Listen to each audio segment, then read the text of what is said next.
Bem, vamos lá. Vamos iniciar com a nossa oração, né? Hoje vale lembrar, antes da oração, que faz exatamente no dia de hoje, fazem 700 anos, 7 séculos, né, da canonização de Santo Tomás de Aquino, né? E a oração que nós lançamos mão ao início de cada aula serve também como uma espécie de homenagem a esse grande pensador, né, ao doutor Angélico, né, como a própria Igreja Católica apelidou Santo Tomás de Aquino, né? Vocês vejam que chamar alguém de doutor Angélico é interessante, porque guarda aí uma simbologia muito importante, né? Nós vamos ter aqui uma aula de catecismo para, obviamente, explicar, né, como se dá a realidade angélica, mas chamar um ser humano de doutor Angélico é algo muito sério, visto que um anjo, né, ao contrário do ser humano, um anjo é um ser que possui uma sabedoria infusa, né? O anjo, por exemplo, ele não precisa se esforçar com raciocínio para compreender alguma coisa. O anjo ele capta tudo por intuição, visto que ele já tem essa sabedoria infusa. E, nesse sentido, nós, seres humanos, precisamos do esforço desde o pecado original. E veja vocês, né? A Igreja Católica chama Santo Tomás de Aquino de doutor Angélico, como se dissesse, a sabedoria de Santo Tomás era tanta que parecia a sabedoria de um anjo, né? Então, nesse sentido, a gente vê a importância, né, de Santo Tomás. Então, vamos à nossa oração inicial, que é a oração para início de estudos composta por Santo Tomás de Aquino, ok? Em nome do Pai, do Filho e do Espírito Santo, infalível Criador, que dos tesouros da vossa sabedoria tirastes as hierarquias dos anjos, colocando-as com ordem admirável no céu.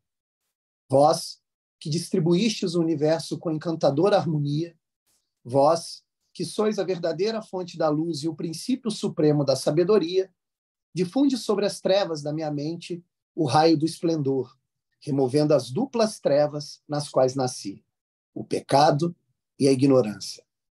Vós, que tornastes fecunda a língua das crianças, tornai erudita a minha língua e espalhai sobre os meus lábios a vossa bênção.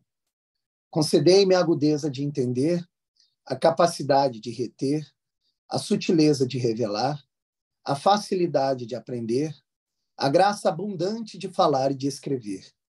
Ensinai-me a começar, regei-me no continuar e no perseverar até o término. Vós, que sois verdadeiro Deus e verdadeiro homem, que viveis e reinais pelos séculos dos séculos. Amém. Em nome do Pai, do Filho e do Espírito Santo. Bem, vamos lá então, meus amigos. Antes da gente começar, cabe aqui um aviso, né? Esse segundo aviso que eu esperei para quando começarmos a aula para dá-lo, que é o seguinte. Pode parecer nessas primeiras aulas, e eu não sei se vocês estão tendo essa impressão, de que nós estamos falando um pouco sobre a revelação, né, que Deus nos permite conhecer mediante sua pedagogia divina, e transparece por vezes, pode ser que isso transpareça para vocês, que as nossas aulas de catecismo ela tem um viés muito mais de explicação racional das coisas do que propriamente a explicação, né, daquilo que seria uma vivência religiosa dentro da igreja, né? Por exemplo, nós ainda não tivemos uma aula sobre os sacramentos da igreja. Pode ser que alguns de vocês não tenham uma clareza, né, fundante a respeito do que seria, sei lá, o batismo, o crisma, né, a Eucaristia. E, por vezes, pode bater em nós, né, uma espécie de ansiedade e buscar logo esse tipo de conteúdo. No entanto, todas as nossas aulas elas estão sendo preparadas com muito cuidado e obedecendo a sequência do catecismo da edição Vaticano, né, que nós falamos desde o início da aula.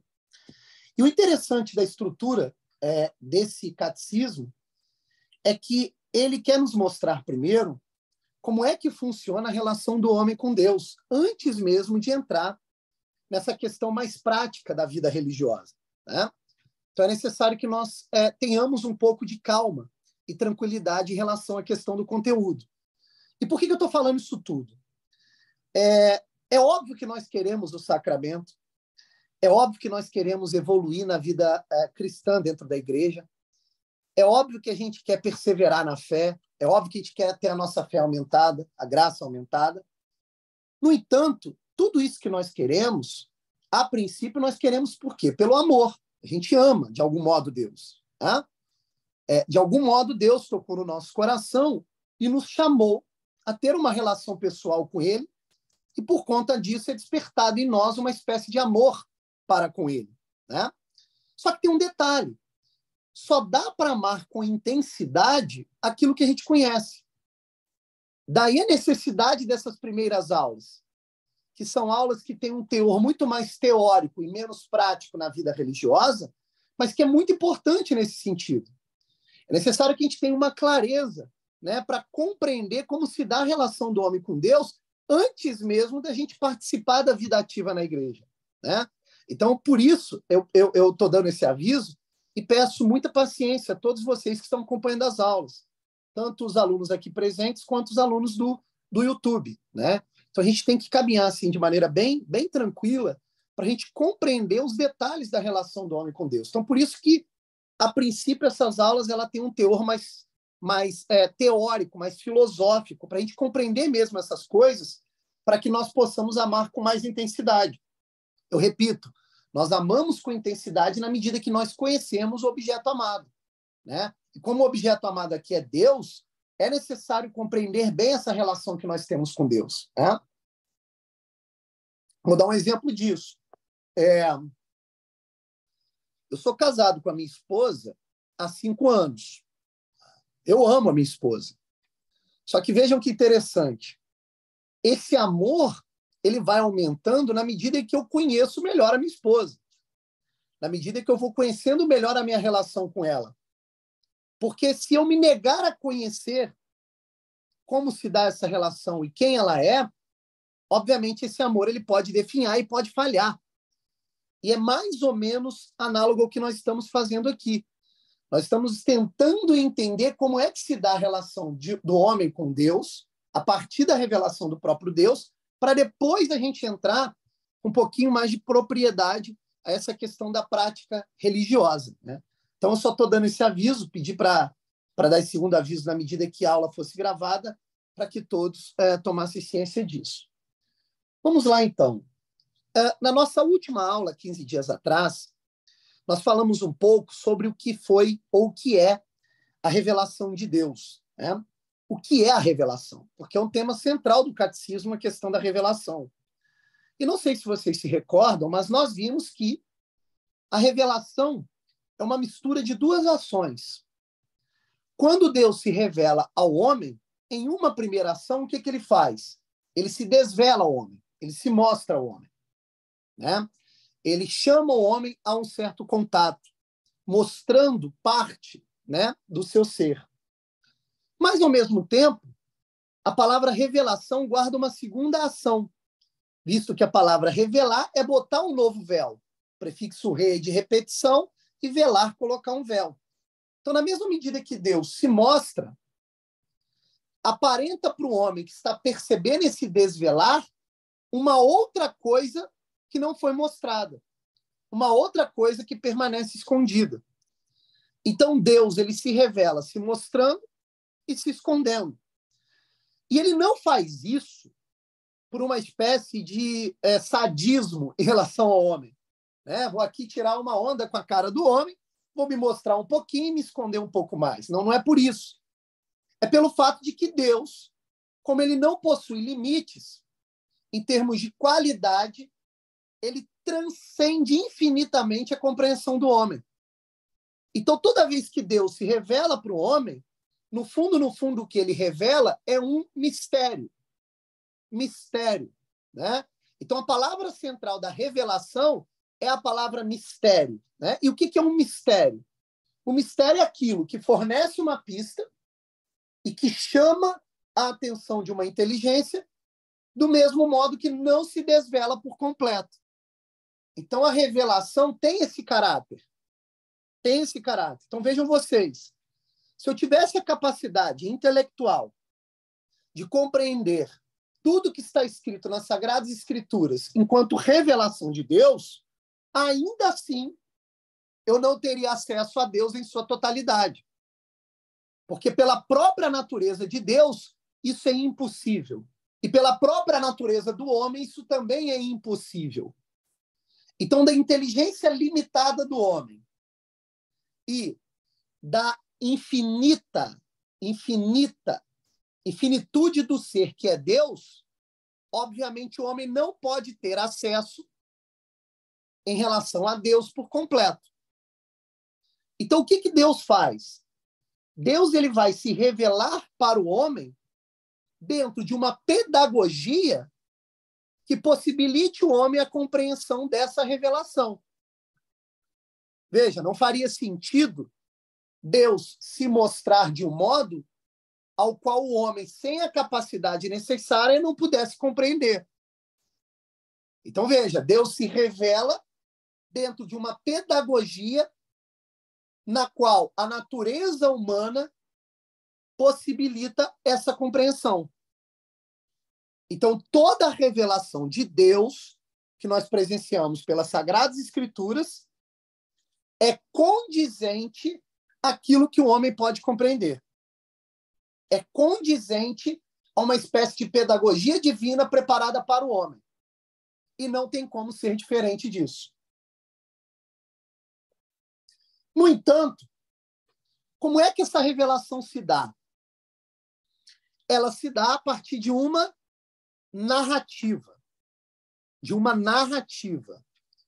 Ou seja, Deus se revela para o homem a partir de uma história contada, de uma narrativa. Ou seja, Deus não se revela conceitualmente. Deus não se revela como uma síntese conceitual, como se fosse um conceito que você pudesse ler no livro de filosofia. Não. Deus ele se revela a partir de uma narrativa, ou seja, de uma história contada. E por que isso ocorre? Porque essa é a maneira do ser humano compreender as coisas. O ser humano compreende as coisas a partir de narrativas, né? Se eu chegasse para o Tiago e perguntasse, Tiago, quem é você? O Tiago possivelmente tentaria me explicar contando a sua própria história de vida.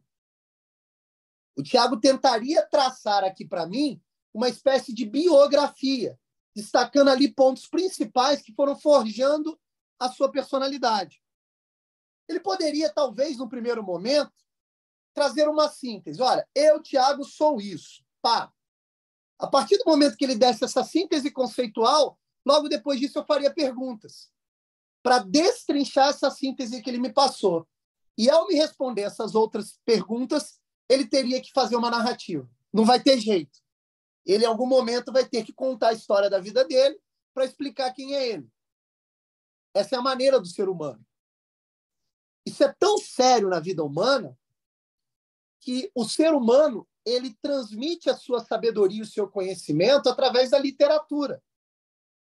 Antes mesmo da filosofia sonhar em existir, antes mesmo da ciência, essa sintética conceitual sonhar em existir, o homem já transmitiu o seu conhecimento oralmente, contando histórias. Basta ver a mitologia, né? As mitologias que existem espalhadas, principalmente nas tradições pagãs. Então, veja, o homem ele possui uma maneira, uma espécie de método de contar a história para explicar alguma coisa. E, obviamente, Deus se revela ao homem dentro também de uma história, dentro também de uma narrativa. Então, quando você pega as Sagradas Escrituras, aquela coleção de livros que está ali dentro é uma coleção que visa contar uma história. Só que, veja, o catecismo, quando ele vai falar disso, ele dá destaque a algumas histórias. Histórias essas que estão relacionadas. E de todas as histórias que você encontra nas Sagradas Escrituras, o catecismo ele vai dar destaque a 5 histórias. Ele vai dizer o seguinte, olha, desde a primeira história até a 5ª história, você vê uma caminhada como se fosse uma história única. Então, são 5 histórias que juntas formam um corpo único. Integram todas essas histórias através de uma história única. E quais são essas 5 histórias? Quais são essas 5 histórias? A primeira que nós vamos detalhar hoje é a história da criação. Então, veja, Deus revela aos homens a história da criação. E a coisa é tão narrativa que a história da criação é colocada nas Sagradas Escrituras, a partir dos primeiros capítulos do livro Gênesis, é colocada por dias seguidos. Deus criou tal coisa no primeiro dia, criou tal coisa no segundo dia, e por aí vai. A própria sequência dos dias já nos indica uma história. Então, você vai ter nessa primeira revelação, ou nessa primeira história, a própria criação, onde o personagem principal em relação ao ser humano é Adão. Então, você vai ter uma relação de Deus com Adão. Depois, a segunda história destacada pelo catecismo é a aliança que Deus faz com Noé. Porque olha que coisa interessante, isso aqui é importante da gente destacar, tá? Todas as histórias que nós encontramos nas Sagradas Escrituras, e principalmente nessas 5 histórias que eu estou aqui destacando, é uma história na qual Deus cria as coisas, cria o homem, coloca algum norte moral para o homem obedecer, e na medida que o homem desobedece esse norte moral, Deus, então, tenta recuperar o homem através de uma aliança. Então, na verdade, as 5 histórias são a história da criação, que é a primeira história, e depois mais 4 histórias de alianças, na qual Deus, em sua infinita misericórdia, quer restabelecer o elo com o homem. Então, todas essas histórias que estão contidas na revelação, a partir dessas 5 destacadas pelo catecismo, são histórias de alianças a serem retomadas. E volto de novo à analogia do amor que eu sinto pela minha esposa. Sou casado há 5 anos. Eu tenho aqui no meu dedo um símbolo, que é a aliança. Por que essa aliança está no meu dedo? Porque no sacramento do matrimônio, eu fiz um juramento, eu fiz um acordo, um contrato com a minha esposa sob o olhar de Deus. Então, Deus possibilitou essa aliança. E está aqui a aliança na minha mão, entre eu, a minha esposa e Deus. Essa aliança, simbolizada na minha relação matrimonial, é, de maneira análoga, a aliança que Deus está fazendo com o homem ao longo dessas histórias. Então, a história da revelação é a história da aliança de Deus com o homem. Então, a segunda história, a primeira foi essa, a criação.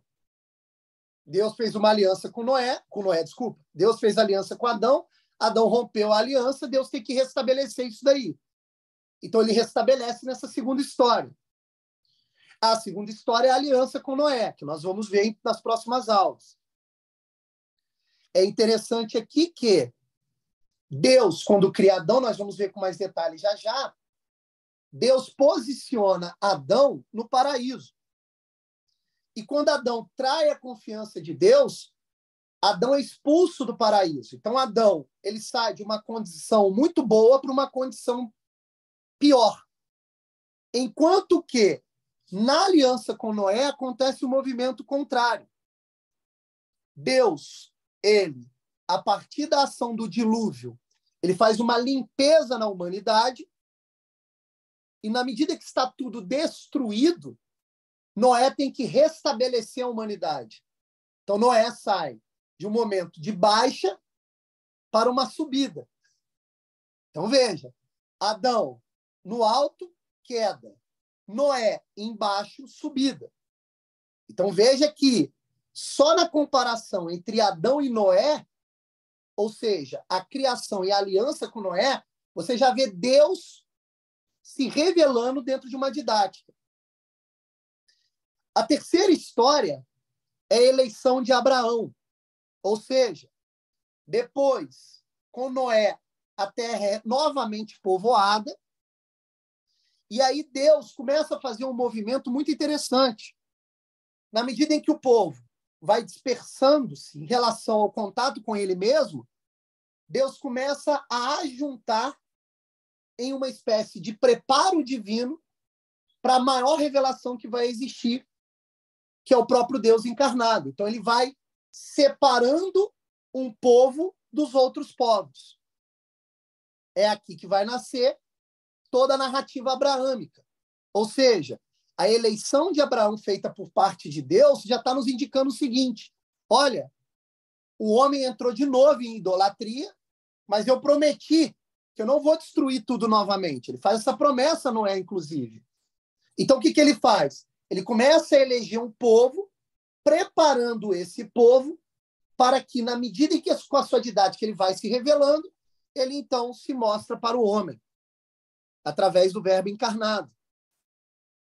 Então, veja, a eleição de Abraão é uma espécie de contato religioso que Abraão está tendo com Deus, mostrando, olha, aqui onde se mantém ainda o monoteísmo direto e reto, enquanto os outros povos estão totalmente perdidos em politeísmos, nós aqui estamos já fazendo uma primeira seleção.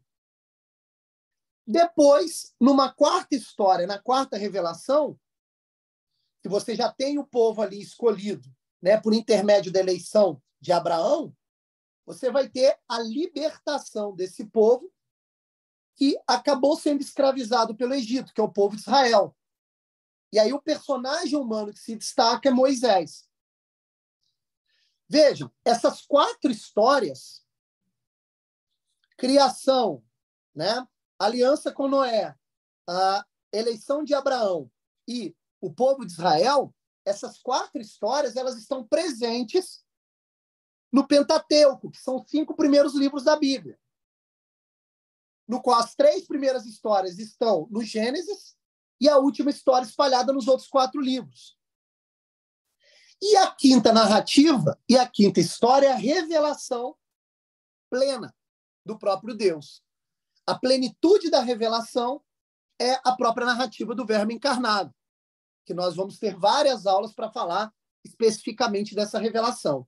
Então, vejam vocês, toda a história da revelação destacada nessas 5 histórias é, na verdade, Deus criando os homens por amor, o homem traindo esse amor e Deus tentando restabelecer esse amor. Basicamente, é essa a narrativa da revelação. Percebe? Portanto, todas essas 5 histórias vão formalizar uma espécie de quadro geral a qual o homem pode, de algum modo, direcionar e nortear a sua própria vida em relação a Deus. O homem tem que sempre lembrar, caramba, olha como Deus me ama, olha como Deus tem uma misericórdia quanto à minha existência. Ele fornece, através dessas histórias, um norte para a minha conduta. Percebe? Diante disso, qual será o tema central da aula de hoje? Hoje nós vamos ver a primeira dessas narrativas, que é a narrativa da criação.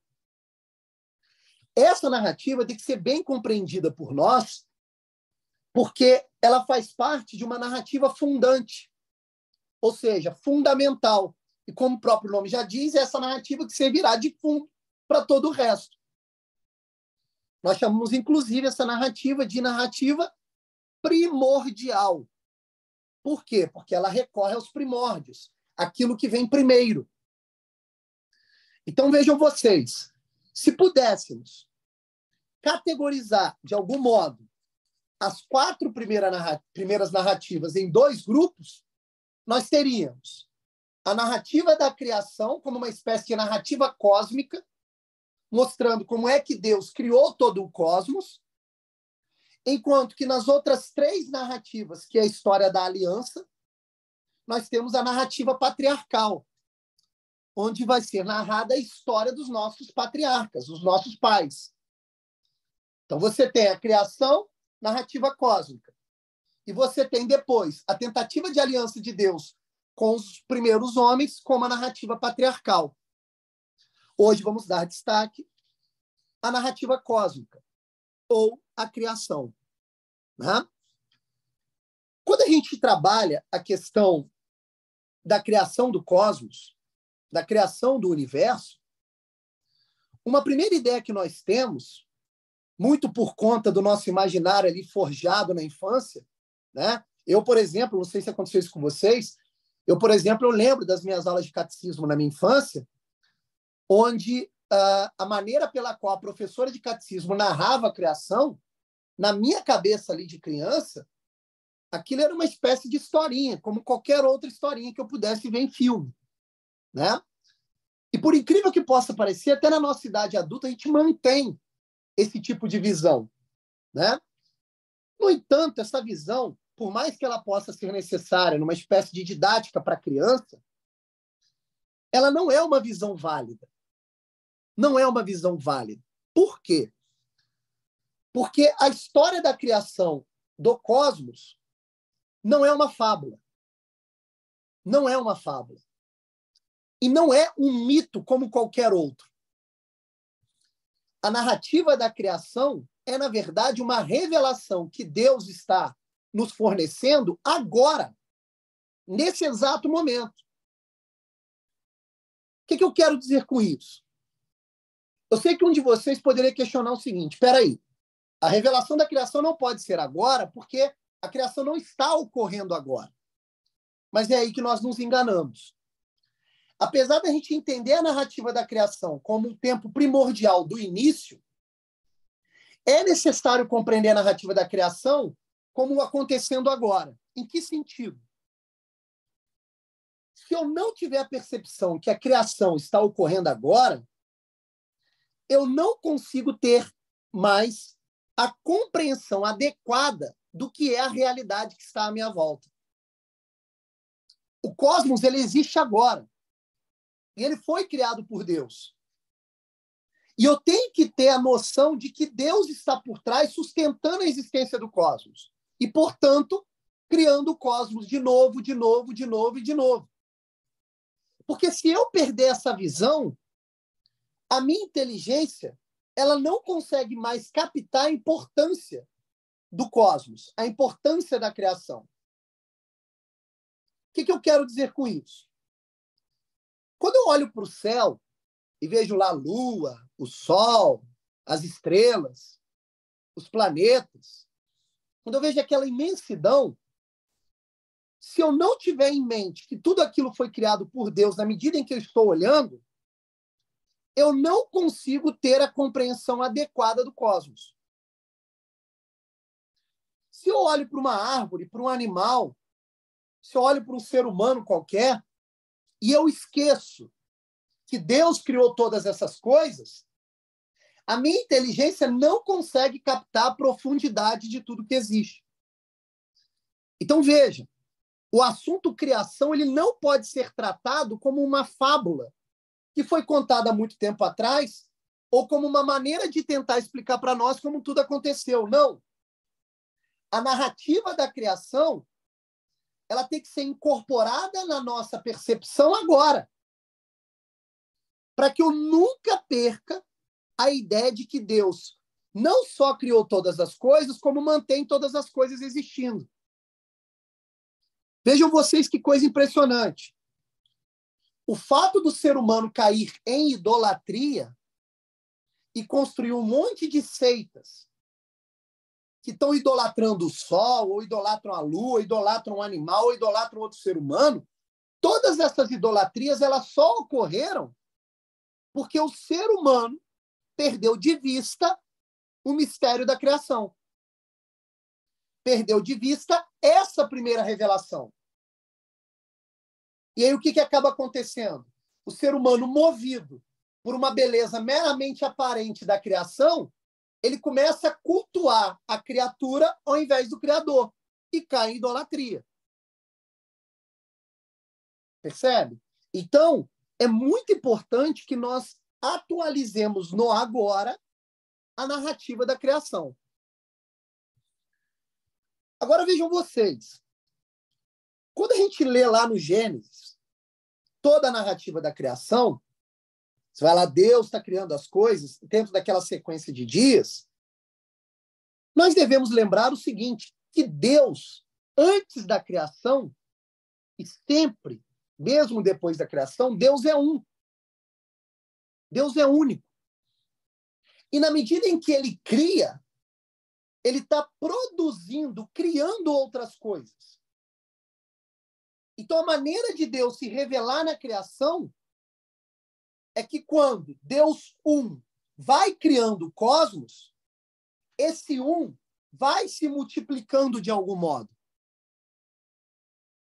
Então, quando Deus cria, ele cria o cosmos do nada. Então, ele cria outra coisa. Ele se desdobra na criação. Então, se eu tenho um olhar atento para a criação, lembrando que tudo isso foi criado por Deus, eu começo a observar na realidade material ao meu redor indícios desse Deus único que está por trás de tudo e regendo tudo. Então, a criação, na verdade, é a revelação do próprio Deus. Ou seja, é Deus conversando conosco e dizendo, por trás dessa multiplicidade existe um. Veja, o próprio sentido da palavra universo já nos traz essa ideia. O termo verso significa diversidade, mas o termo uni significa um. Então, o que é a criação? A criação é a diversidade que remonta pistas e puxa a nossa percepção para o um que está por trás de tudo, que é o próprio Deus. E a coisa é tão fantástica que quando você vai ler lá o Gênesis, você percebe que os 6 dias da criação, visto que no 7º ele descansou, os 6 dias da criação são divididos em 2 grupos. Você tem os primeiros 3 dias, nos quais Deus cria a estrutura espaço-tempo do cosmos, e depois, nos últimos 3 dias, ele povoa essa estrutura de espaço-tempo. Para você ver que a sequência na qual o Gênesis nos relata o ato da criação é uma sequência que já está expondo, através de uma pedagogia divina, a sua revelação enquanto Deus.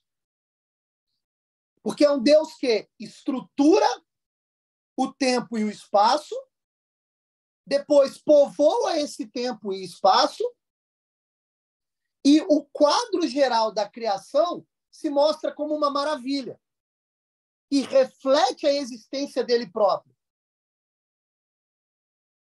Um outro aspecto da pedagogia divina que comprova isso.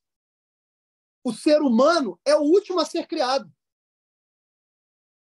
Como se Deus construísse o quadro belo que é a criação e, ao construir no final o homem à sua imagem e semelhança, ele convidasse o homem a se maravilhar junto com ele aquela beleza criada. Então, o homem feito por último, ele é uma espécie de alguém que pode saborear aquela maravilha, aquela beleza que é a própria criação. Então, veja que até a sequência da criação mostra que tudo que foi criado por Deus deve ser maravilhado pelo próprio homem. Então, na medida em que a minha inteligência, a minha percepção está limpa para observar a criação, é nessa mesma medida em que eu posso vislumbrar Deus, o uno, por trás de tudo, estruturando todas as coisas. Então, veja que a multiplicidade da criação tem apenas uma única finalidade: nos dar as pistas necessárias que nos indique uma revelação ainda maior, que é o próprio Deus por trás de tudo. Percebem isso? Isso é interessante porque o mundo atual, o mundo moderno, é um mundo no qual o ser humano não se maravilha mais com a criação. Ou seja, o homem olha para as coisas ao seu redor e ele tem todas as coisas encaixotadas por cálculos, por quantidades, por teorias científicas, que esvaziam o conteúdo simbólico da própria criação, fazendo com que o homem perca aquelas pistas colocadas por Deus que o poderia fazê-lo vislumbrar a existência desse um criador por trás de tudo. Vocês não têm ideia da dificuldade que é para retomar dos meus alunos da educação básica essa percepção simbólica da criação. Eu faço, às vezes, experimentos com meus alunos. Eu pergunto para eles, o que é o Sol? E o que eles me fazem? Eles me respondem com algum tipo de conceito decorado cientificista. Eles olham para o Sol e me dizem o seguinte, o Sol é uma bola de gases. O Sol é um astro que ilumina e esquenta. Aí você vai fazendo perguntas, eles sempre trazem definições sintéticas e perdem o valor simbólico, por exemplo, do Sol. Sei lá, que ilumina, que é ativo, que tem uma contraposição com a Lua, e por aí vai. Essa falta de percepção simbólica das coisas é justamente a falta de percepção do rastro que Deus deixa na criação. Então, Deus, que é a verdade, a beleza e o bem, ele deixa transparecer essa verdade, essa beleza, esse bem na criação. E se eu perco isso de vista, naturalmente eu perco Deus também de vista. Então é necessário retomar o ato da criação, a narrativa do Gênesis da criação no agora, para que eu recupere essa percepção simbólica da criação e recupere essas pistas. A poetisa Adélia Prado, ela tinha uma frase muito interessante. Ela diz o seguinte: eu perco a poesia quando eu olho para uma pedra e só vejo pedra. Eu perco a poesia quando eu olho para uma pedra e só vejo pedra. O que ela quer dizer com isso? Quando eu olho para uma pedra e não percebo mais na pedra um rastro do infinito, do eterno, do Criador e de Deus, eu perdi a percepção da criação. Eu perdi a percepção do mundo. Então, tudo que a gente lê no Gênesis, quanto à criação, tudo aquilo ali, cada palavrinha colocada, é um aspecto simbólico interessante pelo qual Deus está se revelando ao homem. Então, a criação está acontecendo agora, no sentido em que nós devemos recuperar essa percepção de Deus na própria criação. Percebe? Dito isso, e feita essa leitura mais ou menos geral da criação, aliás, aconselho, depois vocês pegarem e lerem os 2 primeiros capítulos do Gênesis, é muito importante fazer essa leitura, e para quem tiver condição, se puderem comprar, adquirir esse livro, que é muito interessante, são Cadernos de Estudo Bíblico, do Scott Hahn, e no primeiro volume é sobre Gênesis, no qual ele faz uma análise detalhada de toda a criação. Mas se não puderem comprar, basta ler os 2 primeiros capítulos. Depois que a gente fez essa abordagem geral, um aspecto da criação nos chama a atenção, que é a criação do homem. Deus criou o homem por último. Deus criou o homem por último como se dissesse, veja, saboreie da criação que eu fiz. E a criação do homem, ela tem alguns dados importantes. Veja você, na medida que Deus cria o homem, não há nenhuma ranhura, nenhuma rusga, nenhuma indeterminação, nenhum desencaixe na relação entre Deus e o homem. O homem acabou de ser criado. Então, a relação de Deus com o homem é uma relação direta e pura. Não sei se vocês se recordam, mas a natureza do homem, ela precisa de uma ordenação para que nós percebamos a verdade. No caso de Adão, essa ordenação já está na sua própria natureza.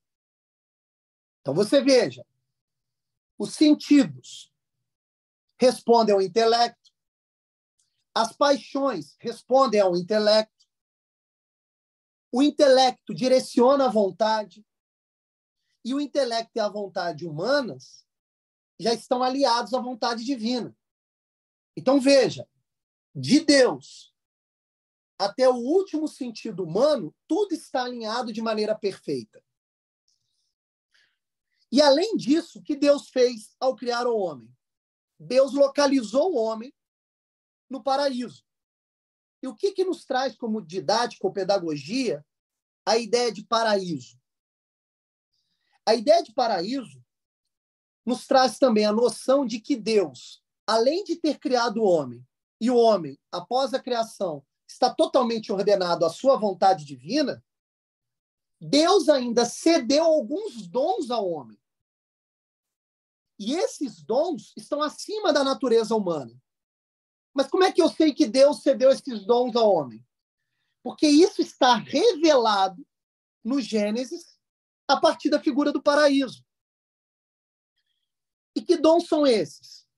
São chamados dons préternaturais, ou dons que rompem com os limites da natureza humana. São dons gratuitos fornecidos por Deus, dos quais dois se destacam de maneira muito clara no texto, que são a sabedoria infusa e a imortalidade. Então, veja, o homem olhava para a criação e percebia a verdade da criação de maneira intuitiva, visto que, segundo o dom da sabedoria infusa, tudo o homem poderia compreender. E, além disso, o homem era imortal. O homem não sofria com a dor. O homem tinha na sua imortalidade uma espécie de ordem perfeitíssima com a vontade divina. Então, veja que o homem, além de ter a sua natureza ordenada, ele ainda tinha esses dons simbolizados pela vida no paraíso. E veja que coisa interessante. Quando você vai narrando ou lendo toda a criação, a gente percebe que quando Deus cria os animais, ele cria todos os animais já como macho e fêmea. O homem não. O homem, ele primeiramente é criado e somente depois é criado a sua respectiva fêmea. Ao contrário dos animais, que supõe, lendo o texto, os animais eles já foram criados macho e fêmea, como se fosse de uma maneira só. No caso do homem, não. E, obviamente, isso aí tem que ter uma certa pedagogia. Tem que ter ali uma didática que a gente precisa compreender, porque Deus está se revelando por ali também. No texto do Gênesis, Deus diz: não é bom que o homem fique sozinho. Então, o homem é criado, o homem tem a percepção da verdade da criação e o homem está totalmente ordenado com Deus, além dos dons préternaturais. E ainda assim Deus diz: não é bom que o homem fique sozinho. Aparentemente, essa frase não tem muito sentido, visto que o homem não está sozinho. O homem tem toda a criação ao seu redor, além da relação direta com o próprio Deus. O homem tem os animais, tem os vegetais, tem a beleza da criação. Teoricamente, ou a princípio, o homem não está sozinho. No entanto, olha que interessante. Tanto os animais, quanto os vegetais e quanto os minerais que estão presentes na criação, eles não estão à altura do homem. E se o homem ele busca uma relação pessoal com as coisas como a relação mais perfeita possível, o homem ele não consegue encontrar eco nessas outras criaturas que estão abaixo dele. Veja, o que simboliza os animais? Os animais simbolizam a cara na terra, algo que está abaixo do pé do homem. Né? O homem, para olhar para o animal, ele olha para baixo. Mesmo quando é uma ave, Ainda assim, se você observar as aves não olham para o céu. As aves, em algum momento, elas pousam, elas só olham para o chão.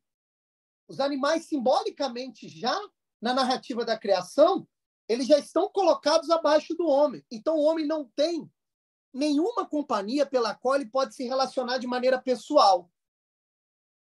Ora, se poderia dizer, mas ele tem um contato com Deus. Ok, mas Deus está acima. Então, você tem Deus acima e os animais abaixo. Deus e os anjos acima e os animais abaixo. Deus, portanto, percebendo que não seria bom ao homem ficar sozinho, é nesse sentido. É necessário uma outra figura a qual o homem possa estabelecer uma relação pessoal. E aí, o que Deus faz? Olha que passagem belíssima. Deus adormece o homem. Deus adormece o homem. O que significa isso? O homem dormindo simboliza total passividade ordenada à vontade divina. O homem dorme. E o que Deus faz? Deus retira do lado do homem, da costela de Adão, e a partir dessa costela, cria Eva. Então vejam vocês. Eva, que é agora sim a companhia à altura do homem, é retirada do lado de Adão. Veja, Santo Tomás de Aquino chama a atenção dizendo o seguinte, olha, ela não foi tirada do pé do homem. E ela também não foi tirada da cabeça do homem. Ela foi tirada do lado do homem. Nesse sentido, já tem uma pedagogia aí simbólica muito interessante. Se ela é tirada do lado do homem, então ela é uma companheira do homem. Ela caminha lado a lado com o homem. Ela tem uma relação de pessoalidade à altura do homem. Mas, ao mesmo tempo, Eva não foi criada junto com o homem. Ela foi retirada de um pedaço do homem. O que demonstra também uma espécie de submissão não servil. Ou seja, uma submissão que a mulher, na figura de Eva, tem ao homem. Mas perceba, não é uma submissão servil, porque se fosse servil, ela seria tirada do pé do homem. Os animais têm uma relação servil com o homem. Os animais estão aí para prestar serviço ao homem. A mulher não. A submissão que a mulher presta ao homem não é uma submissão servil, mas é uma submissão de complementaridade. Isso aqui é muito interessante. Quando Deus diz, eu vi que não era bom ao homem permanecer sozinho, é como se Deus dissesse, é necessário que o amor do homem encontre o complementar, encontre um outro ser que saia do seu lado. Então, veja, o homem e a mulher. O homem, que é o norte, aquele que tem a relação direta com Deus, e a mulher que é submissa ao homem, submissa a Deus, sem ter uma relação servil. Então, agora não estamos mais falando da relação do homem com os animais. É uma relação diferente. E, nesse sentido, cabe um parênteses muito importante. Se a relação do homem com a mulher é de complementaridade, então, necessariamente, homem e mulher possuem diferenças. Veja, não dá para juntar duas coisas que se complementam se elas são idênticas. Para que duas coisas, duas partes se complementem, é necessário complementaridade, ou seja, diferença entre as partes. Homem e mulher são diferentes no sentido de complementaridade, no entanto, são pares, visto que a mulher foi retirada do seu lado. Nem abaixo e nem acima. Então, veja. Deus orienta o homem direciona a mulher na busca de Deus. Essa complementaridade, ela é natural e instituída pelo próprio Deus. E o que nós vemos hoje? Nós vemos hoje uma série de ideologias que querem desmontar essa estrutura que já está presente no próprio cosmos.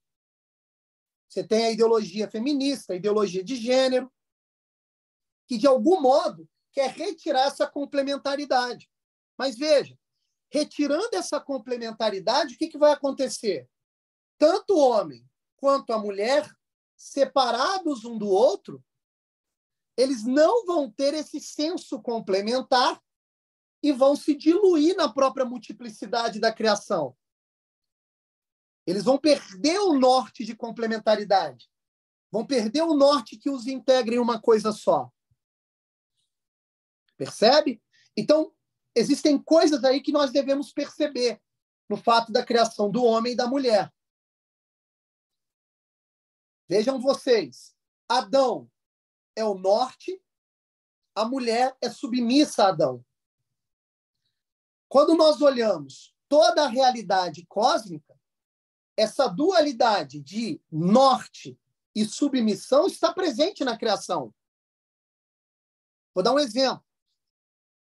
Quando você olha, percebe e tenta compreender simbolicamente o Sol. O que o Sol faz? O Sol ilumina, o Sol determina, o Sol ele é ativo, porque ele emite o raio solar.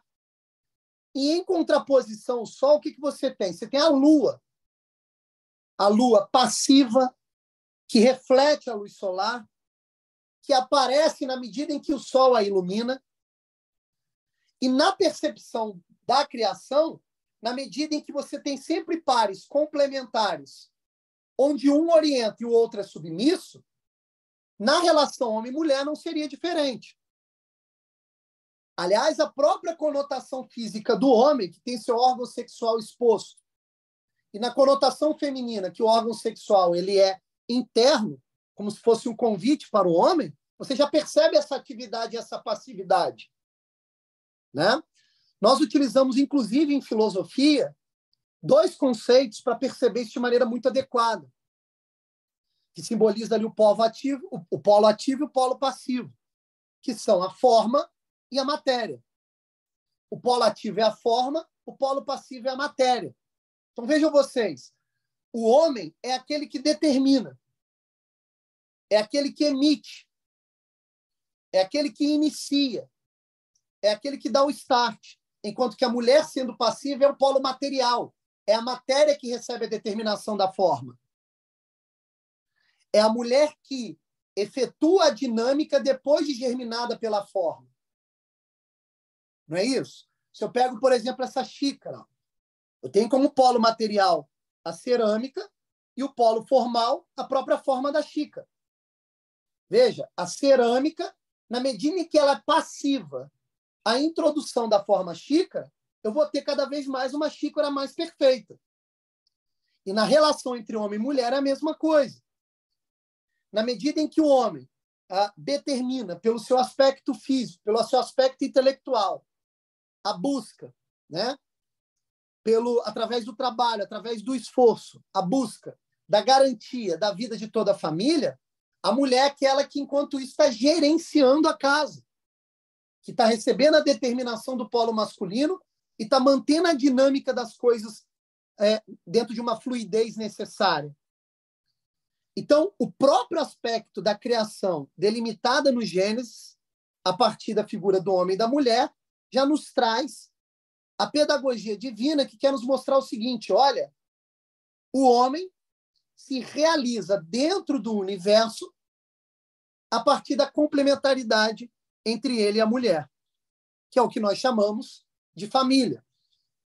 Então, você veja, a família não é uma instituição criada artificialmente pelo homem.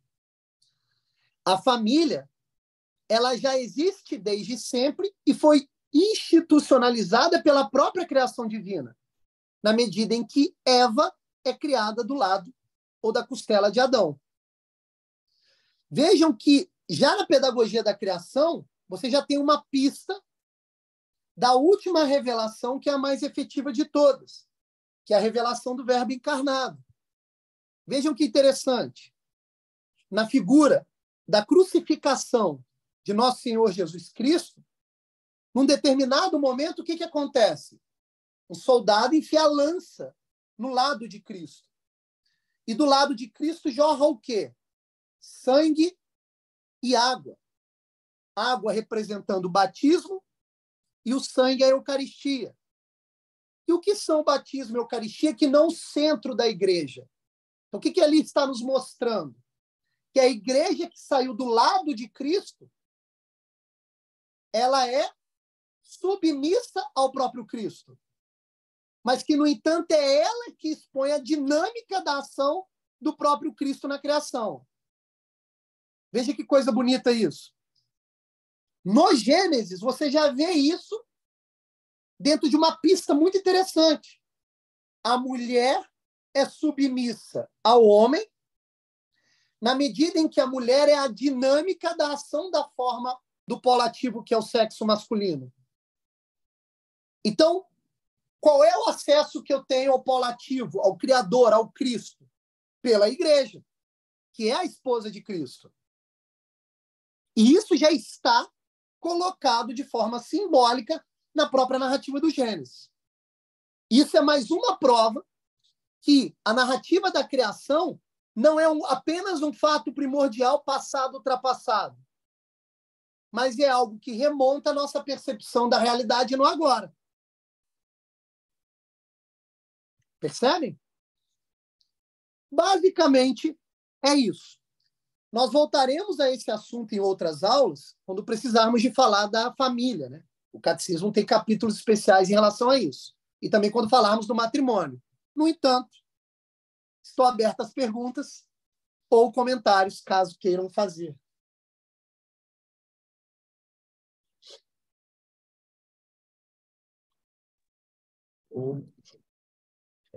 Perguntinha, a percepção de Deus na realidade, ela não é algo que acontece intuitivamente, né? Tem que ter o esforço, correto? O esforço do homem, que você diz, né? Isso. Sim, depois do pecado original. A gente vai narrar na próxima aula, por exemplo, como ocorre a queda.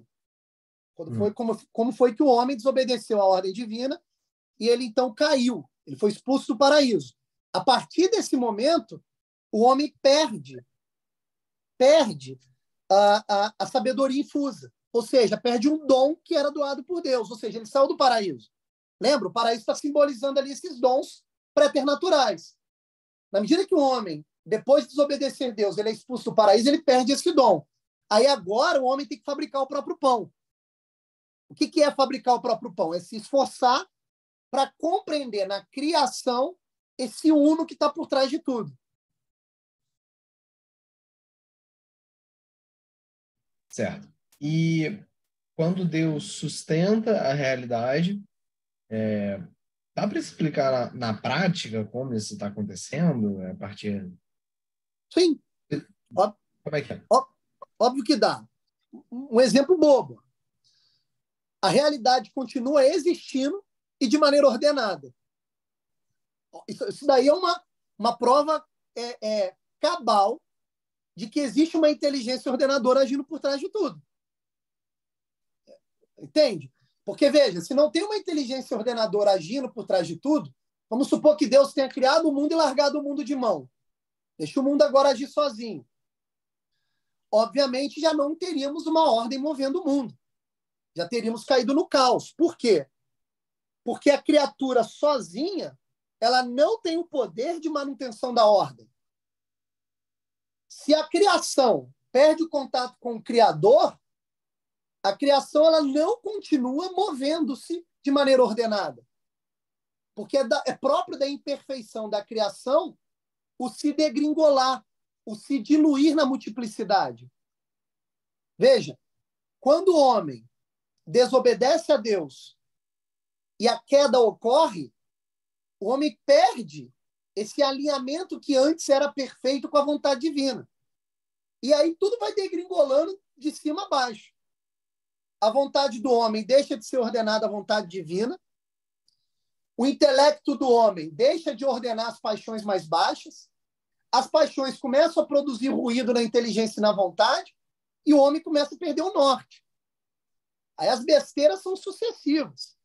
Tanto é verdade que logo na próxima geração, dentre os filhos de Adão e Eva, você já tem um assassinato. Pô. Você já tem uma ação ali no qual a maldade do homem já está expressa.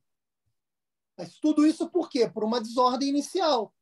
Então, assim, agora a coisa ficou bastante complicada. Porque para eu retomar a religação com Deus, apesar da ação de Deus ser a essência dessa religação, eu vou precisar de um esforço para manter tudo limpo, para que Deus possa agir. Então agora eu tenho que me esforçar muito, vou ter que produzir meu próprio pão. Percebe? E quando Deus diz, agora você vai ter de produzir seu próprio pão, expulsando Adão do paraíso, Deus está querendo dizer isso. Agora, o contato ficou nebuloso. Mas não porque eu quero, você que quer. Você que buscou. A gente vai ver na próxima aula, quando a gente for narrar a queda, e trabalhar aspectos da queda e do pecado original, que são importantíssimos, né? Para esse início do catecismo, você vai perceber que a ação do homem, a escolha do homem, mediante toda uma dinâmica da queda, né? Desde a árvore lá do conhecimento do bem e do mal, da ação do demônio em relação a Eva, da ação da Eva em relação a Adão, da ação de Adão e Eva em relação a Deus, toda essa dinâmica tem um centro. Que centro é esse? A má escolha do homem. A má escolha do homem é o centro de toda essa dinâmica da queda. Então você vai perceber o seguinte, caramba, o contato de Deus e do homem é um contato agora nebuloso, escamoteado, não é tão claro mais. Então agora o homem vai ter que se esforçar para buscar Deus. Mas Deus, na sua infinita misericórdia, o que ele continua fazendo? Ele continua mantendo a criação e cedendo pistas ao homem. Diga lá, Israel. Uma dúvida. E aí, no momento da criação, se a gente for fazer uma análise, cria. No último dia, cria o homem. Então, na verdade, na criação, ele cria o paraíso. Né? Então, ele criou o paraíso na Terra. Quando, no pecado original, o homem cai, ele elimina o paraíso da Terra. E é, na verdade, como se a Terra, aquela primeira criação dele fosse o paraíso, e a partir do pecado original, ele tira o paraíso da Terra, e aí agora, então, o paraíso seria a nossa vida eterna, eleva para o céu. Perfeito. Veja bem, não tem mais agora a criatura à altura do paraíso. E por isso, antes nós éramos imortais. Isso. Porque, veja bem, não tem mais agora a criatura à altura do paraíso. Não tendo a criatura à altura do paraíso, o paraíso agora está em outro nível. O paraíso está em outro nível. Né? Agora, ó, esse outro nível depende de novas alianças com Deus. Eu nunca tinha pensado nessa perspectiva, mas muito interessante, tem muita lógica aí. Muita lógica. Muita lógica. É perfeito. A revelação do Gênesis, cara, isso é interessantíssimo. Repito, não é uma fábula, não é uma historinha. Você vai lendo e você já vê uma revelação ocorrendo diante dos seus olhos. Os aspectos simbólicos são importantíssimos. Por isso que eu aconselho ler com atenção. Os dois primeiros capítulos, principalmente. Eu li o Gênesis inteiro, mas já tem mais de 20 anos. Eu vou pegar para ler essa semana. Porque o primeiro capítulo é interessante. Você tem lá a narração dos dias da criação. Só que o segundo capítulo é tudo destrinchado em relação à criação do homem. Então ele fala do homem de maneira muito rápida ao final do primeiro capítulo e no segundo ele destrincha. É muito interessante, porque você vê um jogo simbólico com uma teia lógica perfeitíssima por trás guiando tudo. Ou seja, Deus está ali se revelando. Uhum. É interessantíssimo. E isso também abre uma nova perspectiva, né? Porque na medida que você lê o Gênesis com muita atenção, você percebe que existe Deus, o Eterno, no qual tem todos os tempos históricos ao mesmo tempo sintetizados nele. Deus é o eterno presente. E, ao mesmo tempo, você tem, após o ato da criação, ou durante o ato da criação, uma espécie de tempo histórico acontecendo. E aí a gente vai chegar nessas questões que são complicadíssimas de tratar, mas a gente vai ter que tratar aqui, a gente vai ter que enfrentá-las, que é uma espécie de relação entre o determinismo de toda a narrativa presente em todos os livros das Sagradas Escrituras sem que isso afete o arbítrio humano, o livre-arbítrio humano. E é impressionante como isso possui uma explicação encaixada e lógica dentro do catecismo. Diga, Thiago. Primeiro, estou empolgado de ver isso, porque eu nunca entendi essa relação de determinismo do arbítrio do ser humano. E o céu seria, de certa forma, a relação mais perfeita do que o céu de Adão, né? O paraíso de Adão.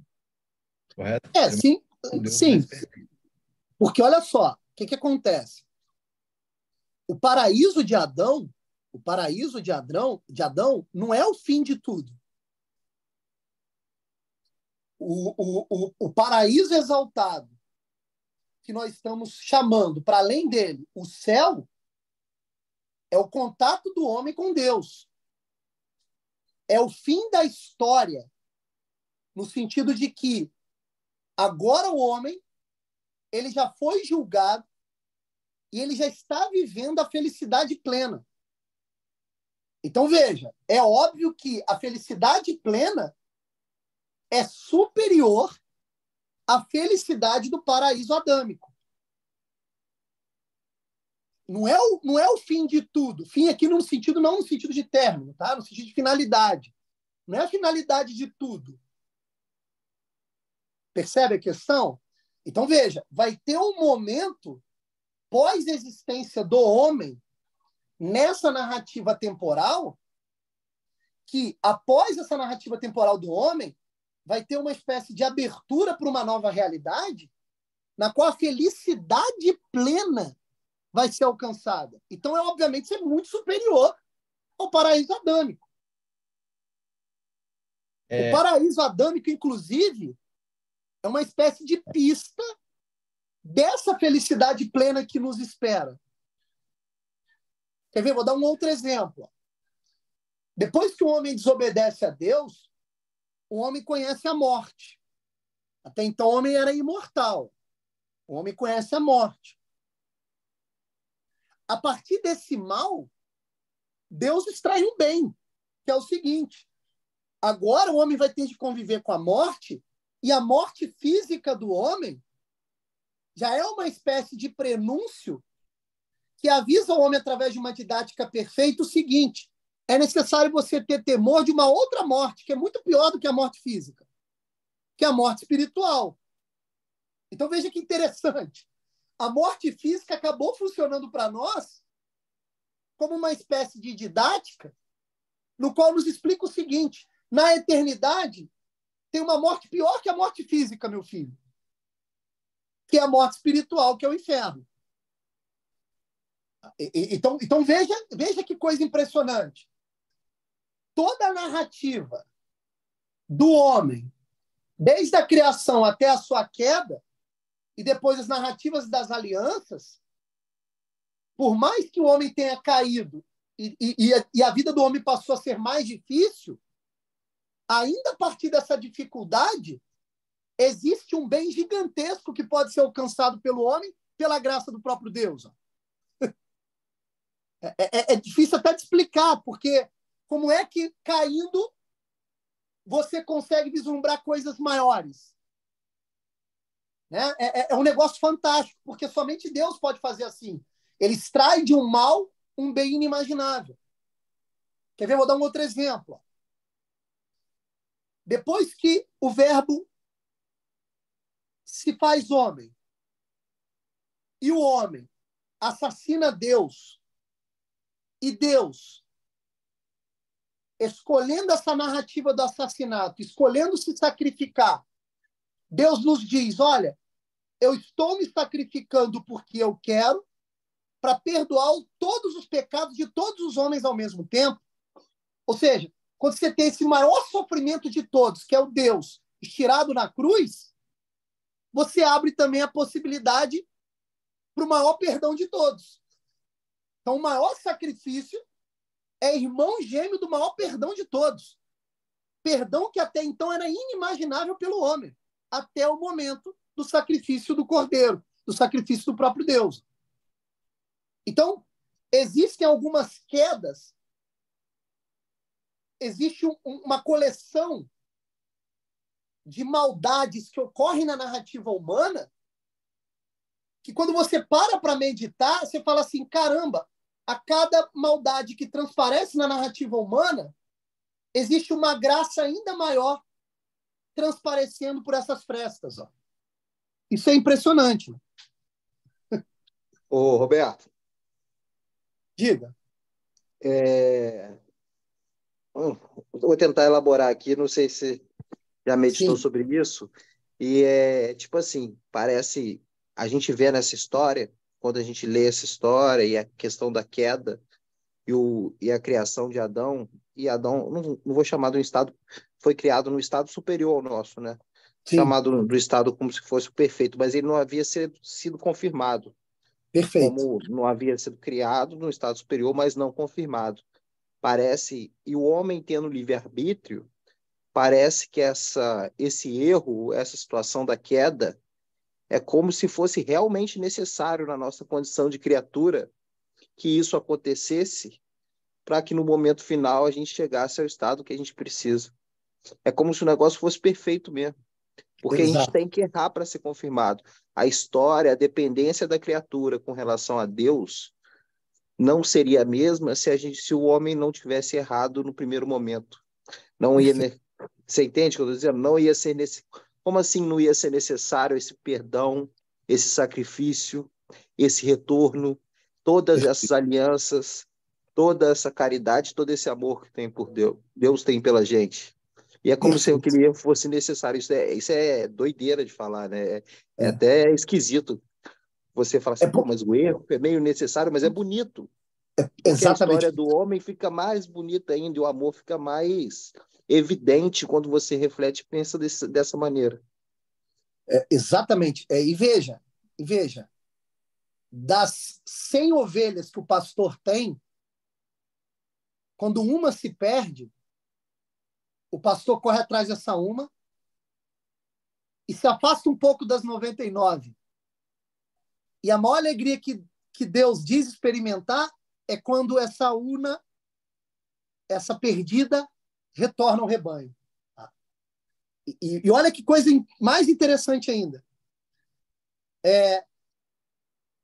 Todos os capítulos da narrativa humana, enquanto criatura, após a criação, o episódio da criação, todos os episódios, eles estão ainda acontecendo, só que todos eles já estão unificados, sintetizados em Deus.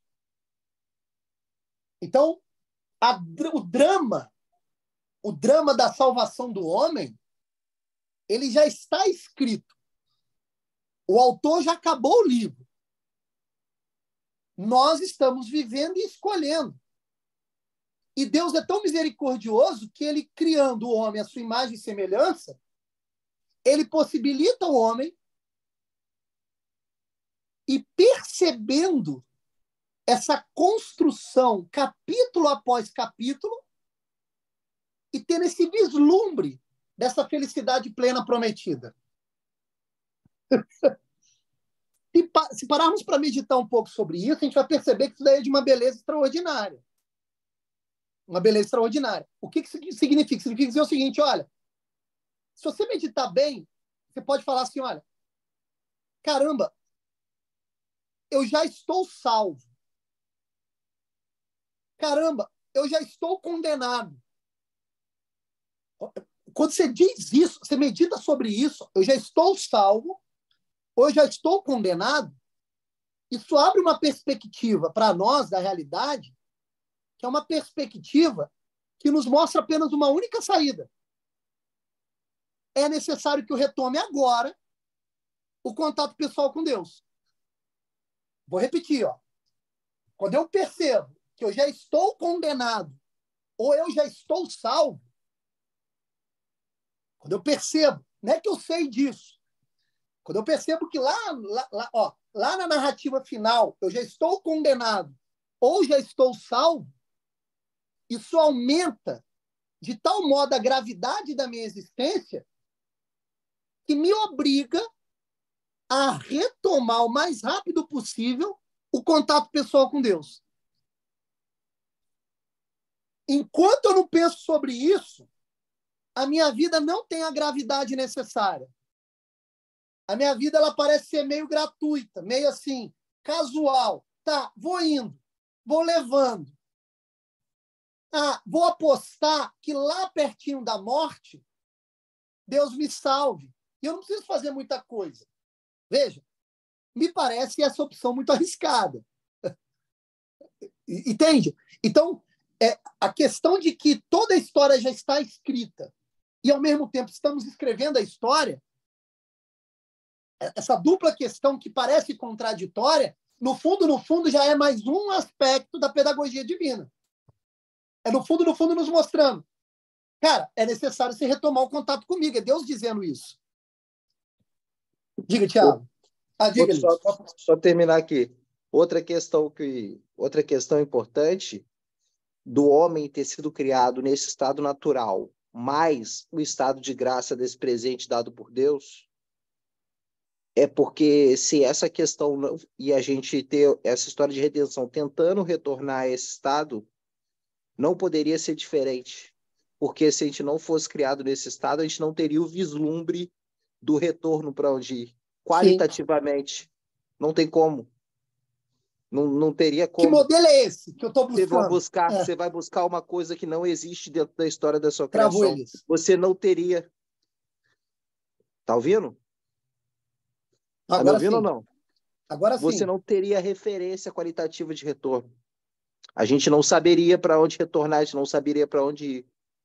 Como a questão da história de Adão, da maneira que você falou aí, ela se repete para a gente no nosso dia a dia, dentro de cada um, essa referência existe. Sim. Então, Adão é um arquétipo, mano. Exatamente. Então, qualitativamente, a gente tem essa referência, naturalmente, a gente tem essa referência de para onde a gente deve retornar, nesse contato direto com Deus. Se esse contato não existisse desde a criação, se a gente nunca tivesse tido esse contato perfeito, esse contato ideal, a gente não teria essa referência, não teria como fazer essa história de redenção de maneira alguma. Não teria um modelo, né? Exato. Diga, Thiago.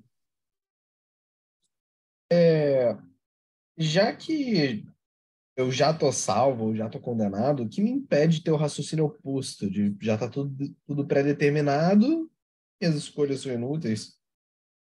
Para que eu vou me esforçar? Eu já estou salvo? Eu já estou condenado? Exatamente o contrário. Olha só. Eu já estou salvo ou já estou condenado. Isso não diminui a importância da minha existência. Isso aumenta a gravidade da minha existência. Por quê? Veja bem. A pré-determinação ou a determinação divina, ela significa que Deus já tem acesso a toda a narrativa.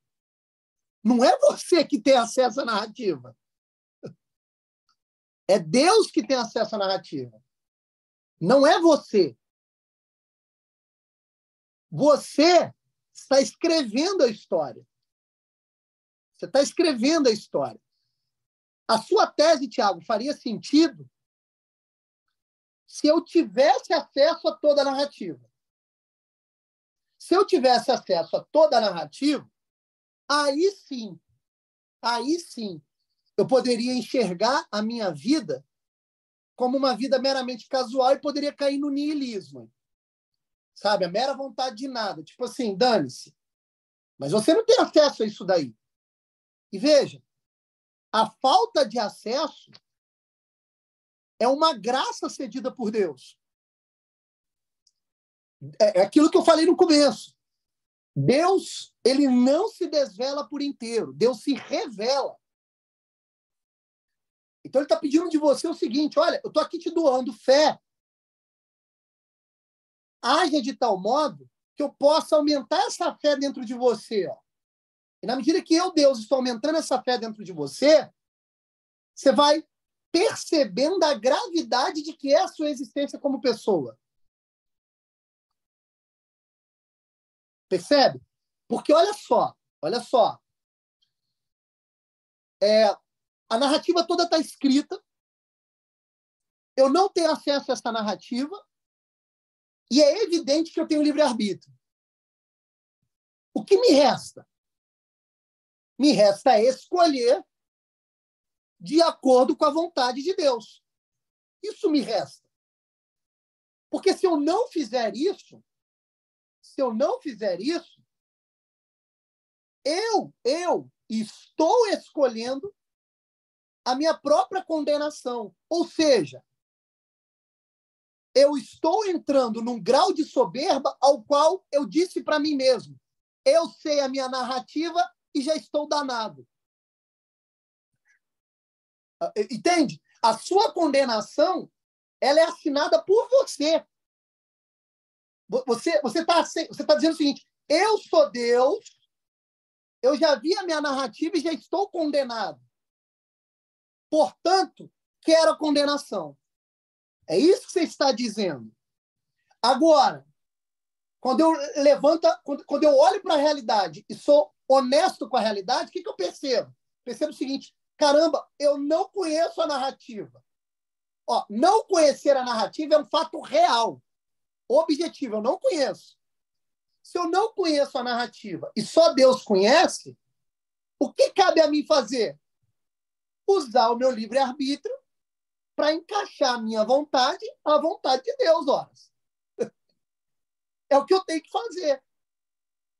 Percebe? Então, a liberdade do homem tem duas alternativas: fingir que conhece a narrativa ou aceitar o fato de que você não conhece a narrativa.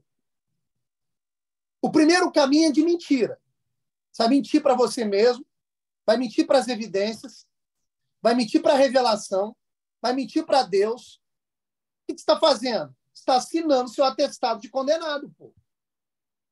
Segunda opção: não, eu não conheço a narrativa por completo. Porque quem escreveu a narrativa não fui eu, foi Deus, já está tudo pronto. O que cabe a mim? Simples. Vou encaixar a minha vontade, a vontade divina. É até mais plausível. Existe um diálogo, só para passar a palavra para o Irel, existe um diálogo que aparenta ser bobinho, mas não é. Que é um livro no qual o Elias, acho que vai lembrar o nome, no qual o Santo Agostinho conversa com a sua própria consciência. E Então, solilóquios, se eu não me engano. Isso, solilóquios. E num determinado momento, ele levanta a hipótese dele estar conversando com alguém que não acredita na existência divina, não acredita na existência da vida pós-mortem, e etc.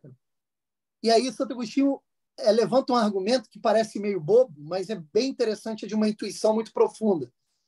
Ele diz o seguinte: pois bem, se você tem razão, Deus não existe, e não há vida pós-morte, não há paraíso, não há inferno, nada disso, tudo vai dar na mesma. Agora, se Deus existe, existe paraíso, existe inferno, é melhor que eu me prepare para isso. Percebe? Parece bobo o raciocínio dele, mas é um raciocínio que está com os dois pés fincados na realidade. É escolher não fazer nada, já que a história já está escrita, é, no fundo, negar a realidade que nós não podemos conhecer a história toda. Diga, Irel. Está me lembrando aqui, uma das aulas do padre Paulo Ricardo. Opa, desculpa, caiu o celular aqui. E aí, essa questão do pessoa que já se considera salva e a pessoa que se considera condenada. Tá me recordando uma hipótese bem interessante. O padre Paulo Ricardo, inclusive, há pouco tempo, falou que os homens, que as pessoas estão cada vez se confessando menos com soberba. Eles não estão se reconhecendo a soberba dentro do seu próprio íntimo. Então, a própria confissão não está... As pessoas não estão levando em conta a soberba em relação a elas. E a pessoa que se diz condenada é porque ela conhece a palavra. E se ela conhece a palavra e mesmo assim ela sabe, ela teve a fé, ela tem a ligação com Deus, e mesmo assim ela fala: eu já estou condenado, eu não vou seguir, é aquele pecado contra o Espírito Santo. Perfeito. Que é o pecado sem volta. Perfeito. E o pecado sem volta, ele não tem misericórdia. O pecado contra o Espírito Santo, ele não tem perdão. Perfeito. Então, a pessoa se colocou naquela condição, quer dizer, do pecado, do condenado, do pecado Travou. contra o Espírito Santo. Travou? Voltou? Não, voltou. Tá. Pecou contra o Espírito Santo, aquele é o pecado sem perdão, porque ela não quer ser perdoada mais.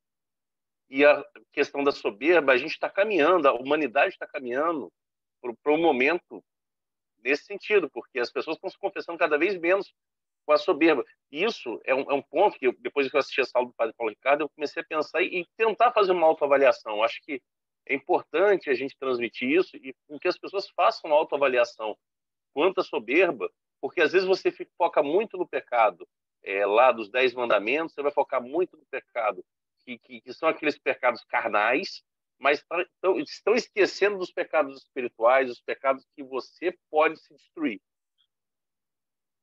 E é isso. Perfeito. É interessante, né? Porque, ao final das contas, né, Israel, a condenação ao inferno não é um aspecto da justiça divina enquanto uma compreensão filosófica que nós temos do direito. Não é isso. É um aspecto da justiça divina junto ao fato de que eu escolhi para o inferno. Percebe? Só tem justiça divina se existe liberdade humana. Então, o maior pecado de todos é o pecado no qual eu escolhi para o inferno. Horas. Eu nego a possibilidade da salvação. Negar a possibilidade da salvação é necessariamente negar Deus. É necessariamente acreditar apenas na condenação. E geralmente, quando a pessoa entra nesse caminho, ela só vai caindo. E vai ficando tudo escuro. E dentro do escuro, a única coisa que você quer é se diluir cada vez mais na escuridão. Você não quer retomar o caminho de volta. Você só vai se afundando. Você só vai tendo raiva de Deus. Você vai tendo ódio do que é bom. Você vai se afastando do próprio ser criador. É por isso que eu retomo o início da nossa aula de hoje. A criação é uma condição existencial do homem de agora. Ele tem que olhar para a realidade e lembrar que a realidade está sendo criada agora. É necessário que eu olhe para o cosmos, olhe para o ser humano, olhe para a minha vida e me lembre. Eu sou criatura, eu não sou criador. Você veja, a queda parte de uma desobediência no qual, de maneira muito simbólica e interessante, você tem ali o nome de uma das árvores como a árvore do conhecimento do bem e do mal. Pô, qual o problema de eu pegar o fruto da árvore do conhecimento do bem e do mal? Se vai me dar mais conhecimento? Não, não é isso, meu filho. A árvore do conhecimento do bem e do mal está querendo nos dizer didaticamente o seguinte: olha, essa árvore aqui está simbolizando que quem criou a estrutura do que é certo, do que é errado, do que é bem, do que é mal, sou eu, Deus. Eu sou Deus que criou essa estrutura. Se eu vou lá e pego o fruto do bem e do mal, eu estou querendo dizer o seguinte: agora eu, ser humano, que determino o que é certo e o que é errado. Percebe? Eu perdi a visão da justiça divina. Eu escolhi a condenação. Né? E mais, diga. Mais uma coisa, a origem do pecado original é exatamente o orgulho e a soberba, né? Esse pecado sempre é exatamente... É a base de todos os pecados. E é a base de todos os pecados. É isso aí. Diga, Tiago. Mas o pecado sem perdão é só realmente sem perdão se a gente não voltar atrás em vida, né? Sim. Certo.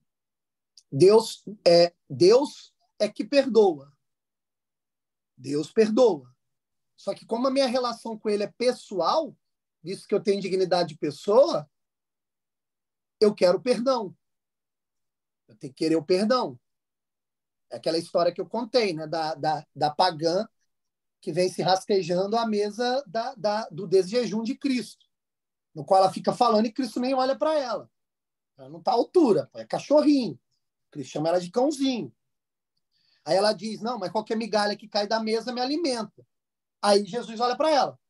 Aí ele olha. Aí ele pede para ela se levantar. Porque ela pediu perdão. Ela pediu, ela quis, ela quer uma relação pessoal com Deus.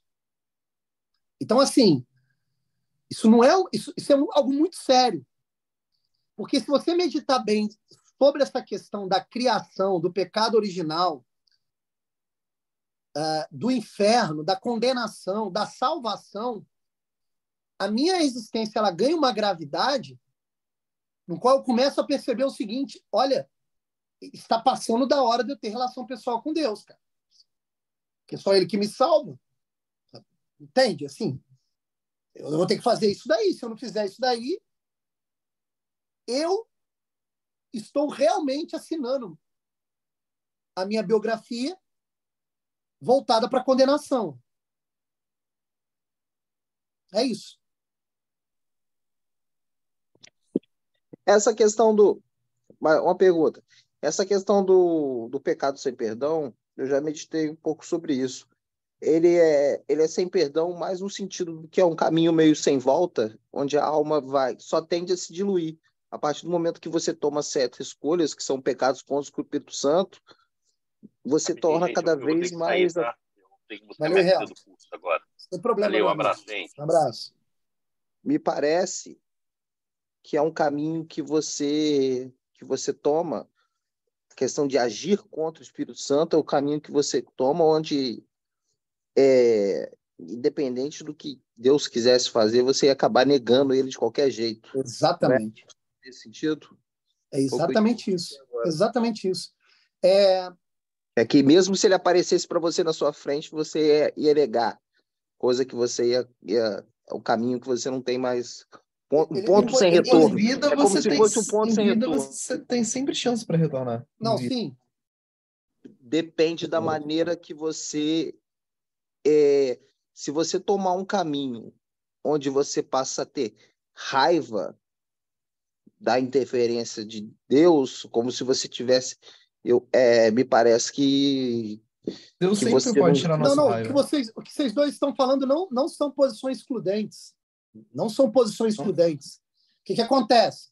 É óbvio que até o último segundo da minha vida eu tenho a possibilidade de salvação. É óbvio.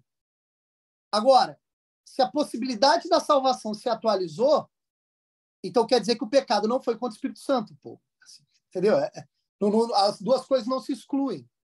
Porque o pecado contra o Espírito Santo, ele é imperdoável, porque a linha que liga o homem à misericórdia divina foi arrebentada. Deus aparece para o homem e diz: eu sou a misericórdia, estou aqui para te perdoar. Aí você olha para ele e fala assim: não quero. Eu não quero. Aí está lá de novo Deus: estou aqui para te perdoar. Não, eu não quero, você não entendeu. Então veja, se você não quer a ação da misericórdia divina, sabe o que sobra para você? Sobra para você o que você está escolhendo. E sabe o que você está escolhendo? Ao invés de você escolher a misericórdia divina, você está escolhendo a ira divina. Mas a ira divina, ela é uma resposta à sua ira. A sua ira desmedida ao próprio Deus, ao próprio Espírito Santo. Repito, a relação que o homem tem com Deus deve ser uma relação pessoal. E a relação pessoal é assim que se estrutura. Santo Agostinho tem aquela frase belíssima. Eis o alto engano do homem, que busca se afastar de Deus e da misericórdia divina, mas mal sabe ele que ele está se aproximando da ira divina. Assim, você que está alimentando a vida com ira, raiva de Deus, necessariamente a justiça divina não exclui Deus da jogada, mas posiciona Deus como o juiz. O juiz da lei. O juiz que agora fala: olha, você quer a punição, né? Tá bom, toma a punição. Se afasta do Deus piedoso e se aproxima do Deus irado. E o que eu estou falando do pecado do Espírito Santo é no momento, é como se a gente tomasse uma decisão tão forte que você rompe a corda. Isso. E você rompe a corda no sentido, é como se você tivesse uma ira com Deus, alguma coisa nesse sentido, que independente do que ele fizesse, e ele sempre faz coisas tentando trazer de volta, e você sempre negasse. Você não nem enxerga mais. Você não vê mais. Tem uma cena. Lembrei aqui por coincidência, tá? Aquele filme Deus é Brasileiro tem uma cena engraçada que o filme de comédia, né, do Antônio Fagundes, que ele procura um santo, sei lá, e ele encontra com um cara, ele faz o dia virar noite, e a noite virar dia, e ele fala, demônio! O cara não acredita na evidência, né? Sabe? Esse nem seria o caso, né? Porque ele acredita na existência do demônio e na existência de Deus. Mas é como se você não quisesse mesmo que Deus interferisse na sua vida e você tivesse uma ira com isso e você escolhe. Mas Elias, se você negar a presença de Deus, falar, não servirei. Exato, não vou servir Deus. Exato. Obrigatoriamente você vai servir o demônio. Exatamente, é isso que eu estou dizendo. Não servirei. Não preciso de você. Isso. Não preciso de Deus. Eu faço com o meu próprio caminho. Todos esses caminhos são caminhos de serviço ao demônio. Isso aí. Se a gente não entender nossa condição de criatura, uma vez o padre falou uma coisa comigo, que ele falou assim, ó, a gente vai para o inferno porque a gente só vai para o inferno porque a gente não ora. Ou seja, não orar é o quê? Não se colocar na condição de subserviência com Deus. Isso. E pedir para ele te ajudar. Porque no fundo, é se botar em subserviência, quem resolve é ele. Sim. A gente só tem que se botar em condição de servidão em algum sentido. Sim. No nosso dia a dia, a gente acaba falando, não quero. Não quero. Toda vez que a gente escolhe o pecado, a gente acaba falando, não quero. Mas eu não quero romper na corda, eu não quero, tipo assim, acaba escolhendo, a gente acaba negociando com a circunstância, né? A gente tem muito disso. Avaliando os atenuantes. Perfeito. Agora, qual é o ser dos negócios? Não é Deus, não, cara. Exatamente. O ser dos negócios que quer negociar, ter moeda de troca, que tem a língua dupla, que quer levar a vantagem, não é Deus, né? Então, assim, negociar com a vida é arriscadíssimo. Exatamente. Mas isso não é um pecado do Espírito Santo, porque não é uma... Isso é uma condição. A gente até acaba falando, não quero, mas eu não quero mais brando, diríamos assim. Diga, Thiago. Mas, tipo, enquanto a gente está em vida, essa corda jamais pode ser arrebentada. A gente não é anjo. Sim. Vontade mas repito, Thiago. Se no último segundo Deus nos perdoa, estamos salvos, show, purgatório, e a salvação é logo ali. O que isso comprova? Isso comprova que não houve pecado contra o Espírito Santo.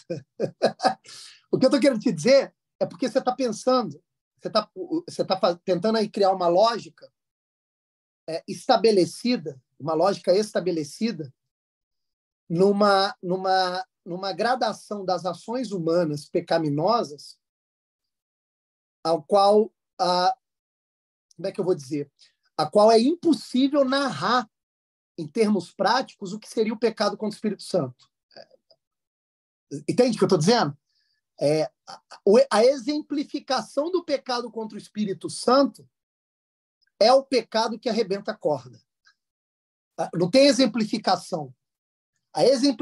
Se eu exemplificar aqui, em termos circunstanciais, do que é o pecado contra o Espírito Santo, toda explicação que eu der aqui, você vai encontrar uma vírgula da possibilidade da salvação. E sabe por que você vai encontrar a vírgula? Porque realmente a salvação é maior do que a da nação, sempre. No entanto, o pecado contra o Espírito Santo, ele é possível e ele é aquele que não tem perdão. Agora, qual é ele? Exemplifica aí. Não vai dar. Entendeu o que eu estou dizendo? Mas essa corda só é efetivamente arrebentada quando a gente morre. Sim. Não, perfeito.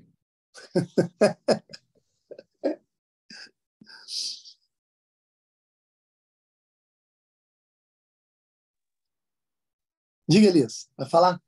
Não, é porque eu entendi o que ele está dizendo. Ela só é efetivamente arrebentada quando você morre. Mas se você tiver uma resignação muito forte, escolhendo não querer ser perdoado e agir sozinho, essa corda, e se você se manter assim até o final da sua vida, essa corda arrebentou em algum sentido a No partir primeiro daquele momento. momento. E a gente nunca sabe quando a gente vai morrer. Então, Se o santo vislumbra o paraíso, você cara, pode, é você pecado contra o Espírito pode. Santo, é o vislumbre do Esse inferno. momento, essa conversa eu já tive com o Roberto, por exemplo. Você já viu pessoas que têm experiência de quase morte? Que elas ouviram falar que a vida... O Roberto já teve uma experiência nesse sentido assim também, né? Enfim, que sua vida passa... Falam que a vida passa na sua frente em, sei lá, um segundo, um minuto. A vida passa toda na sua frente. Isso daí, cara, já meditei sobre isso. É como se fosse uma misericórdia divina de estar mostrando para você sua vida e de você ter aquela possibilidade de se arrepender no último momento ainda. É como se você visse a vida toda da sua frente e falasse, caramba, olha o que eu fiz. Que merda. E aí você tem um momento de contrição perfeita e pode morrer perdoado pela misericórdia divina. Deus deu essa possibilidade. Só que aí, para quem que isso acontece? Será que é com todo mundo? Vamos contar com isso daí? Eu Não, acho não que dá. não dá, né? Não dá. Vai que você morre no rompante e você nem tem esse momento. Sim. Então acho que a gente tem que tentar fazer a nossa parte e se manter no estado de graça, porque tentar fazer de tudo para isso, né? No nosso dia a dia, eu acho que isso daí é Perfeito. importante. Mas, Eu acho. Tiago, essa questão do pecado sobre o Espírito Santo é um negócio complicado mesmo. Sempre foi uma dúvida minha, porque, querendo ou não, a gente tende a definir. E é complicado mesmo, porque você tenta definir e aí você não consegue. Porque você fala, pô, mas se todo ser está vivo, realmente, Deus pode perdoar ele até o último momento. Mas se isso é uma definição da Igreja Católica, em algum sentido isso daí existe. E aí eu fiquei meditando sobre isso várias vezes, pensando o que seria isso, o que pode ser. Por isso que eu levantei essa questão. É uma dúvida, mas é meio nebuloso mesmo. Também tenho bastante dúvida quanto isso daí. Sim, também Tenho não entendo dúvida, tipo nada. assim, É o quê, Thiago? Não ouvi. Também não entendo nada muito bem, não. Não, É. mas cara, é aquilo. A revelação é o desvelar é e o isso se aí. esconder. É mistério, cara. E isso daí, me parece que a compreensão ela chega mais adequada possível na medida que a fé aumenta. Aí ela alimenta a razão, você começa a entender um pouquinho melhor essas coisas. Me parece que é por aí. Porque, cara, assim, eu já vi descrições, não a respeito desse assunto, tá? Mas a respeito a outros mistérios, descrições literárias feitas por santos, que você lê e você fala: caramba, isso aqui é muito detalhado para ser mentira. Isso daqui é verdadeiro. Só que escapa totalmente dos limites da razão natural, cara. Entende a questão? É complicado. Aliás, se você analisar bem, a própria existência da realidade numa ordem mantida até hoje, até agora, já é uma espécie de coisa para você se assustar e se espantar. Quando Aristóteles, filósofo pagão, hein, que nem tem ideia do que seria revelação, quando Aristóteles diz que a filosofia se inicia com espanto e com o ato de se maravilhar, eu creio que ele vislumbrou algo nesse sentido, porque é espantoso e digno de maravilhamento o fato das coisas existirem, supor uma ordem, e a existência das coisas não entrar em contradição com a revelação divina que está presente nas Sagradas Escrituras. Então, imagine Aristóteles acessando a revelação das Sagradas Escrituras. Obviamente, ele ia melhorar em qualidade essa frase e ia dizer, caramba, existem coisas que a minha filosofia nem supõe. Então, me parece que é mais ou menos a questão do pecado contra o Espírito Santo é mais ou menos dessa natureza. Mas é isso.